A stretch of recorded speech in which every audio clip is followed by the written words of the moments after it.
Assalamualaikum warahmatullahi wabarakatuh. Salam sejahtera untuk kita semua. Perkenalkan, nama saya Anggit Manugraha, dosen dari program studi biologi Fakultas Sains dan Teknologi Universitas Jambi.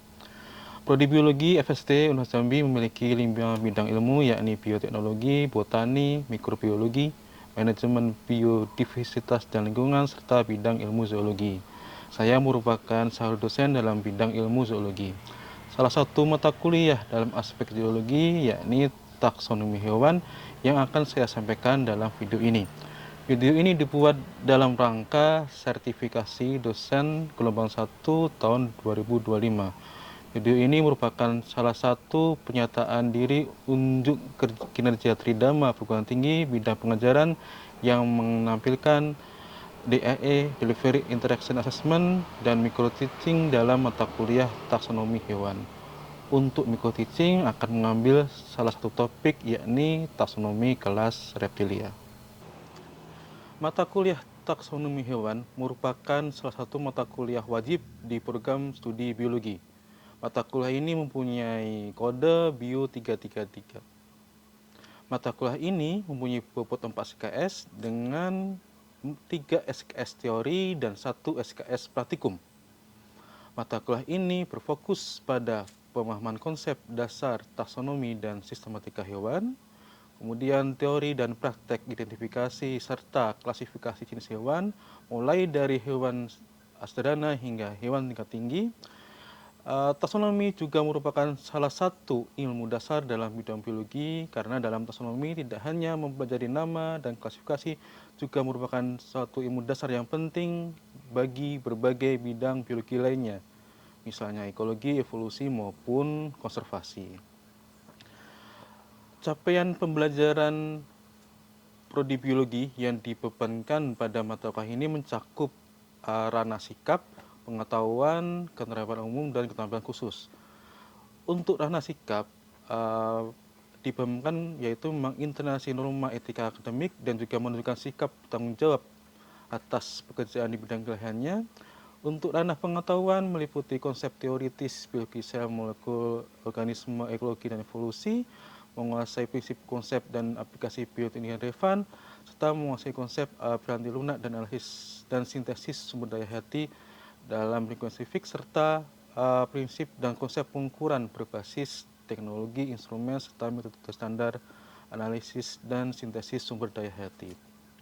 Dalam ranah keterampilan umum, sini mahasiswa juga dituntut untuk menunjukkan kinerja mandiri, bermutu, dan turukun, serta dapat melakukan kerja kelompok dan melakukan supervisi dan evaluasi terhadap pekerjaannya, serta melakukan evaluasi terhadap kelompok kerja yang ada di bawah tanggung jawabnya. Dalam ranah keterampilan khusus, di sini juga memberikan pengetahuan tentang dasar biologi dan lingkungan alam, serta mampu memecahkan masalah iptek melalui literasi data dan teknologi yang relevan dalam bidang biologi. Melalui CPL tadi kemudian diturunkan dalam capaian pembelajaran mata kuliah taksonomi hewan. Oleh karena itu, CPMK mata kuliah taksonomi hewan terdiri dari 4 poin. Yang pertama itu adalah mahasiswa mampu memahami dan mendeskripsikan konsep dasar taksonomi dan sistematika hewan. Kemudian CPMK yang kedua menguasai teori serta praktek identifikasi dan juga klasifikasi hewan. CPMK ketiga yaitu mahasiswa mampu mendeskripsikan dan membedakan karakteristik dan ciri determinasi hewan, baik kelompok hewan invertebrata maupun hewan vertebrata beserta peranannya di alam. Kemudian CPMK keempat, mahasiswa mampu menganalisis dan mengaplikasikan praktek-praktek taksonomi hewan, baik kelompok hewan vertebrata maupun kelompok hewan invertebrata. Delivery yang ditampilkan dalam mata kuliah taksonomi hewan ini, mata kuliah taksonomi hewan di sini diampu oleh tim teaching dengan materi-materi yang akan disampaikan dalam 16 kali pertemuan, termasuk di sini ada UAS dan UTS.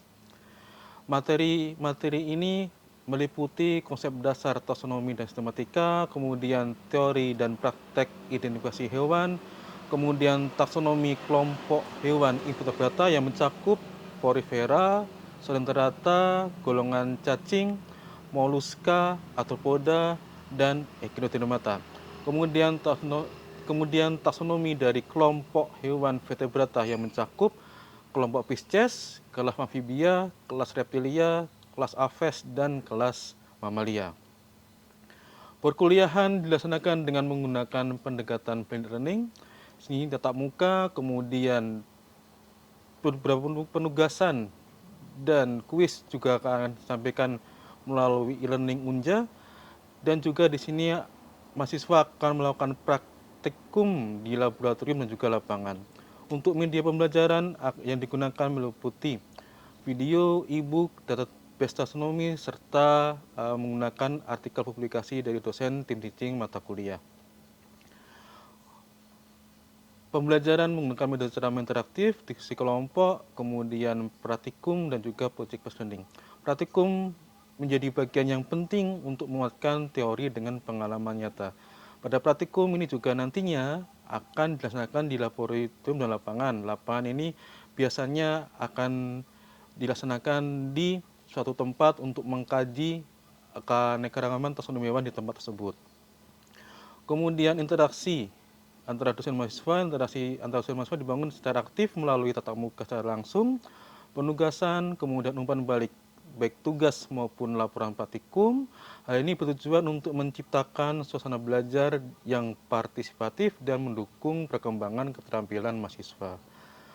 Penilaian di sini untuk mata kuliah taksonomi hewan terdiri dari kehadiran dan partisipasi aktif, tugas dan kuis, kemudian ujian tengah semester, ujian akhir semester, kemudian praktikum, dan juga komponen dari proyek mahasiswa. Saya percaya pendidikan tinggi bukan hanya soal transfer ilmu, tetapi juga soal membangun karakter, keterampilan, dan juga kepedulian terhadap lingkungan. Melalui pengajaran taksonomi hewan, saya berkomitmen untuk terus berinovasi agar mahasiswa tidak hanya belajar, tetapi juga terinspirasi untuk berkarya dan berkontribusi bagi ilmu pengetahuan dan konservasi. Terima kasih. Wassalamualaikum warahmatullahi wabarakatuh. Assalamualaikum warahmatullahi wabarakatuh. Waalaikumsalam warahmatullahi wabarakatuh. Oke, selamat siang semuanya. Ketemu lagi pada hari ini untuk pertemuan mata kuliah taksonomi hewan. Ya. Di sini kita akan melanjutkan materi dari taksonomi hewan yang dimana pada minggu kemarin kita sudah membicarakan tentang kelas amfibia. Di sini kita akan membicarakan saudaranya amfibi, yaitu reptilia. Ya. Kalau di pertemuan kemarin itu kita sudah membicarakan karakteristik amfibia ya. Ya, mereka punya dua kehidupan dan ada akuatik dan terestrial. Mereka bisa mengalami metamorfosis ya. Dan kalau di Indonesia itu terdiri dari 3 ordo ya. Ada Anura, kemudian ada Urodela, dan juga ada Cecilia. Nah, di sini kita akan melanjutkan materi yaitu tentang kelas reptilia. Nah, sebelum kita masuk materi ini, sebelum kita mulai perkuliahan, kita berdoa terlebih dahulu. Berdoa dipersilahkan.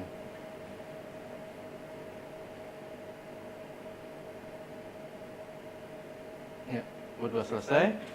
Nah, untuk presensi nanti kalian ambil saja di e-learning ya. Karena untuk presensi sudah saya setting di sana. Kemudian untuk nanti di akhir itu ada penugasan, itu juga sudah saya setting di dalam e-learningnya. Ya, atau mungkin buka dulu, bisa presensi dulu sekarang.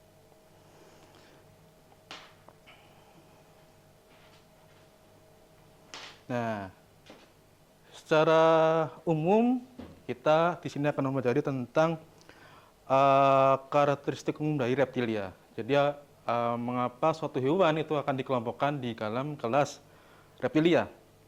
Kemudian keanekaragaman dari kelas reptilia, kemudian nantinya kelas reptilia itu akan terbagi juga menjadi beberapa kelompok dan bagaimana cara kita membedakan antar kelompok dalam kelas reptilia tersebut. Ya, itu juga akan berhubungan dengan klasifikasi dari anggota kelas reptilia. Nah, ini adalah karakteristik umum dari kelas reptil. Ya. Arti karakteristik umum dari reptil berarti kalau kita menemui atau menjumpai suatu hewan yang karakternya sesuai dengan yang ada di sini, itu berarti bisa kita kelompokkan ke dalam kelas reptilia ini. Yang pertama, kalau dari asal katanya ini, reptil dari kata reptum ya, melata. Ini berkaitan dengan perilakunya. Ya. Dia biasanya bersifat melata.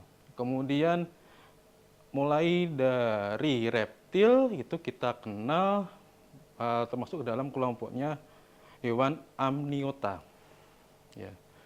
Kalau di mata kuliah SPH dulu kan sudah belajar ya beberapa atau karakteristik hewan amniota. Ya. Mereka punya namanya selaput ekstra embrional. Ya. Ada amnion, allantois, chorion, dan lain sebagainya. Ini termasuk ke dalam kelas dalam kelompok hewan amniota. Kemudian semua tubuhnya itu tertutup oleh sisik dan kering. Ya. Jadi kalau kalian mungkin lihat sekilas ada reptil, kok kelihatannya itu basah, tapi sebenarnya itu adalah kering ya. Kalau kita pegang tuh dia kering tuh. Nah, nantinya di sini ada beberapa tipe ataupun jenis sisik pada reptil. Jadi ada reptil yang mengalami pergantian sisik secara keseluruhan dalam satu kali waktu. Kemudian ada juga yang pergantian sisik secara per bagian tubuh. Dan juga ada yang tidak mengalami pergantian sisik. Itu pada Chelonia dan juga Crocodilia. Nah, kalau yang tidak mengalami pergantian sisik gimana? Ya sisiknya itu akan bertumbuh seiring dengan ininya pertumbuhan dari reptil tersebut. Kemudian berikutnya itu tetrapoda. Nah ini mungkin di struktur hewan kan juga sudah pernah dipelajari ya apa itu tetrapoda. Dia ada yang masih ingat apa itu tetrapoda? Oh ya mungkin dulu ada apa itu tetrapoda? Tetrapoda adalah hewan yang mempunyai 4 tungkai kaki. Oh, oke. Jadi tadi dijelaskan dulu bahwa tetrapoda itu adalah hewan yang mempunyai 4 tungkai. Ya. 4 tungkai. Ya, jadi pergerakannya dengan 4 tungkai. Nah, kita bandingkan hewan semuanya kan ada yang bergerak dengan sisik, ada juga yang bergerak dengan tungkai. Ini dimulai dari amfibi, kemudian dia reptil itu sudah mulai tetrapoda. Aves itu juga tetrapoda, mamalia itu juga tetrapoda. Kemudian Pentadactylus, ya. Jadi kalau Pentadactylus itu berarti mereka mempunyai 5 jari. Kemudian rangkanya ini mengalami osifikasi sempurna dan pernafasan dengan paru-paru. Jadi semua reptil itu mengalami pernafasan dengan paru-paru. Ya. Bahkan reptil yang full akuatik itu juga bernafas dengan paru-paru. Ya. Jadi di reptil itu tidak ada yang bernafas dengan insang ya, mereka bernafas dengan paru-paru. Kemudian ini karakter yang penting juga yaitu Poikilotherium ectothermic. Mungkin ada yang sudah pernah mendengar Poikilotherium. Biasa mungkin ya Desi? Poikilotherium itu hewan yang dapat seluruh tubuhnya itu dapat berubah-ubah mengikuti suhu lingkungan. Sedangkan Ectothermium itu hewan yang berdarah dingin yang dimana pengaturan suhunya ini bergantung pada suhu eksternal, Pak. Ya, jadi kedua ini tuh dia saling berhubungan ya. Ya. Kalau secara umum mungkin kalian pernah mendengarnya itu berdarah dingin ya. Tapi ya kalau kita rabakan dia nggak dingin-dingin ya, nggak. Hewan berdarah panas kan juga kalau kita rapatkan juga nggak panas banget gitu kan ya. Jadi phycothermic itu adalah hewan yang suhu tubuhnya itu dia berubah mengikuti suhu tubuh lingkungannya. Ya. Ini berkaitan dengan metabolisme dan juga penghasilan panas. Ya. Kalau di hewan reptil untuk membantu metabolismenya itu mengandalkan suhu atau panas dari lingkungan. Nah, beda dengan aves, mamalia, secara metabolisme mereka bisa menghasilkan panas, jadi tidak bersifat phycotherm tapi homeotherm. Nah, ini karakteristik berikutnya, jantung untuk reptil sudah mempunyai 4 ruang, namun sekatnya belum sempurna. Ini akan berakibat ke arah sistem peredaran darahnya, kemudian celah kloakannya itu ada yang melintang dan membujur. Melintang ini biasanya akan kita temui pada golongannya Ovidia dan Rassatilia, membujur ini pada Chelonia dan juga Crocodilia. Kemudian pada beberapa individu muda ini memiliki gigi telur yang berguna untuk memecahkan cangkangnya. Jadi untuk dia bisa keluar dari telur. Nah, habitatnya, walaupun ini gambarnya ular ya, tapi secara umum reptil itu juga terdapat dalam 5 tipe habitat ini. Ada akuatik, artinya dia akan selalu terdapat di air. Contohnya itu, kalau di gambar ini itu yang digambar warna biru, nah yang ini. Ini adalah ular laut. Dia selalu hidup di air, ya. Dia hanya ke darat untuk meletakkan telurnya. Kemudian semi akuatik, sebagian besar itu di air, ya. Tapi masih memungkinkan untuk perpindahan di darat. Ini contohnya adalah ular air yang ini. Kemudian teran ini di terestrial ya, di atas permukaan tanah. Contohnya adalah ular yang ini. Kemudian subteran ini ular-ular peliang. Kemudian yang terakhir itu arboreal. Ini ular yang hidupnya di pohon, ya, yang di pohon dia. Nah, ini karakteristik berikutnya. Tadi ada yang mengalami pergantian sisi secara keseluruhan dalam satu waktu, ada juga yang perbagian tubuh. Ya, keseluruhan dalam satu waktu, contohnya adalah ular. Jadi kalau kita lihat kan, ular kan biasanya ketika seeding atau pergantian sisinya, dia langsung dari depan hingga ke belakang dalam satu waktu tertentu. Tapi kalau di Rassatilia itu perbagian, jadi bagian tubuh, bagian badannya atau bagian kepalanya atau bagian tungkainya lebih dulu. Ya, tidak dalam waktu. Kemudian jantungnya seperti ini. Nah, ini untuk karakteristik dari celah kloakannya. Kemudian gigi. Nah, gigi pada ular tidak seperti gigi pada kita ya. Kita kan bisa membedakannya jadi seri, geraham, taring, kan seperti itu. Tapi kalau pada reptil, semuanya itu bentuknya tuh kayak runcing-runcing seperti itu aja kan ya. Kerucut atau runcing. Nah, jadi tidak bisa kita bedakan menjadi seperti kalau pada gigi mamalia. Ya. Di semuanya tuh bentuknya seragam.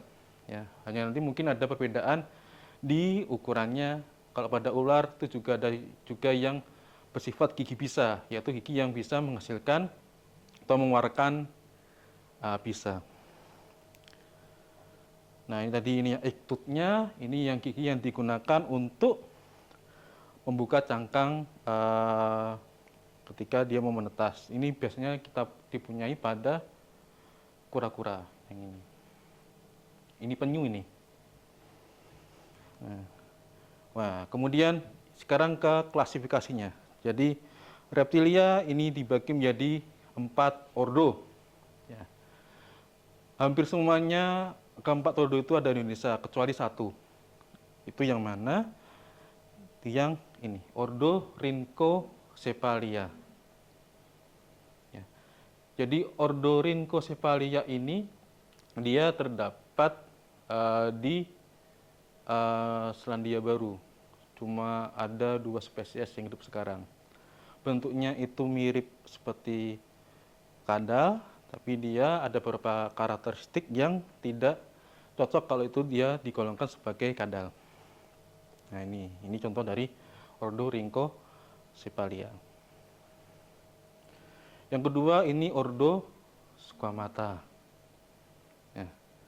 Ordo Squamata ini adalah ordo yang dimana sisiknya itu mengalami pergantian secara terus-menerus.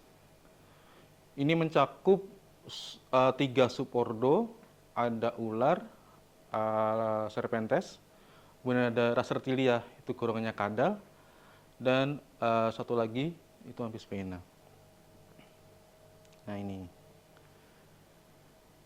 Jadi ini semuanya masuk ke dalam sub ordo Squamata, dan di dalam ordo Squamata itu ada 3 subordo lagi ya.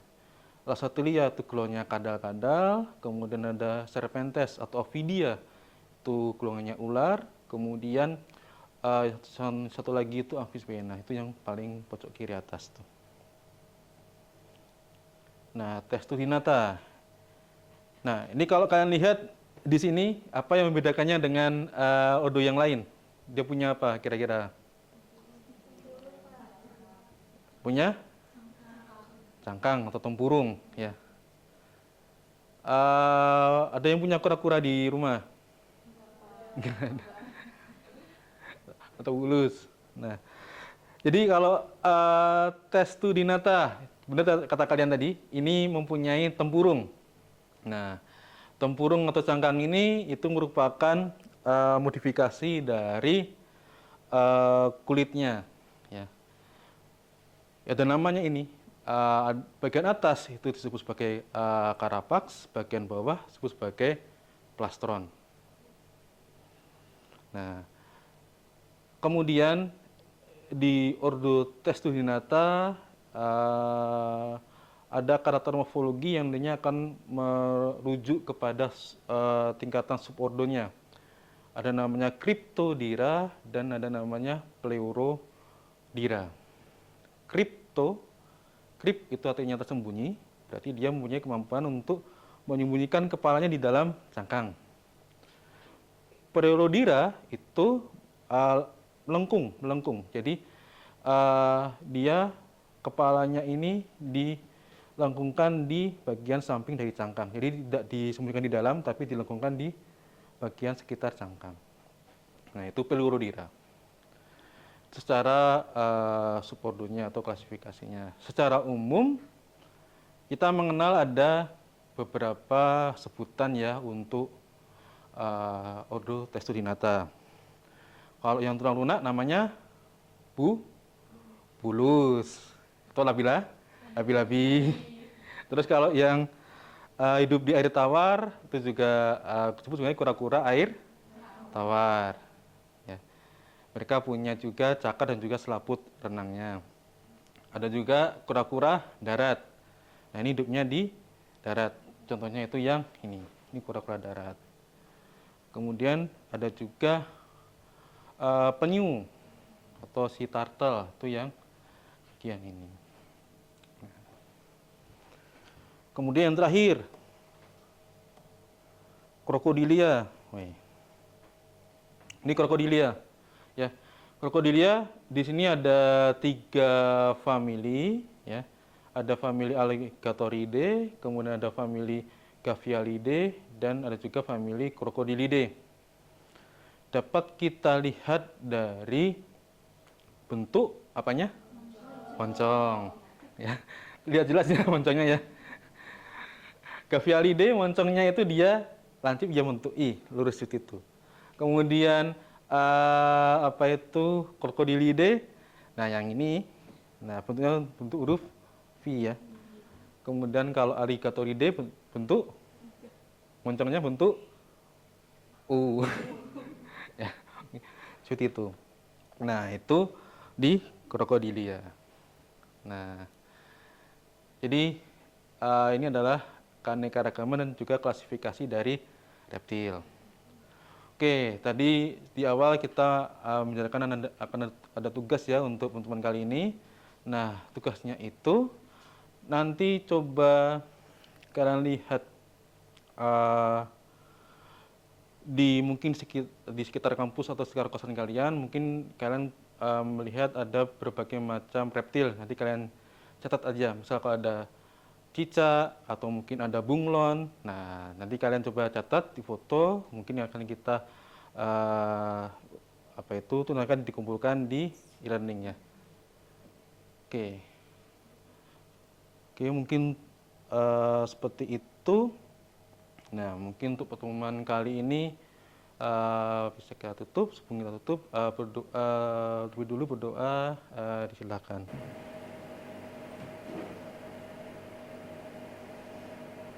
Oke, doa selesai. Oke, terima kasih atas perhatiannya. Sampai jumpa minggu depan. Oh iya, untuk minggu depan juga dengan pertemuan AFES ya. Jadi jangan lupa baca-baca untuk kelas AFES di pertemuan minggu depan juga. Oke, mungkin itu saja. Terima kasih semuanya. Wassalamualaikum warahmatullahi wabarakatuh. Waalaikumsalam